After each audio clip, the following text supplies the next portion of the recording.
At my podcast, Entrepreneurship Lab, one of the favorite questions I love to ask all entrepreneurs is what is the aha moment in their business?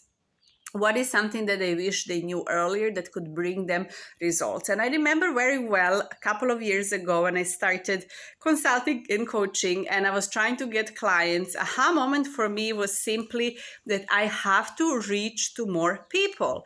And it sounds so simple, but we forget. Like, if there is nobody you reach today, if there is nothing you offered today, how will people possibly buy from you?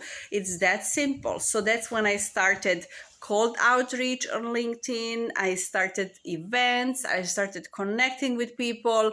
And that's when everything turned and I got fast results. So this aha moment, it was a lesson for me and I want to share it with you so it can help you as well. And it's usually the simple things that bring the results.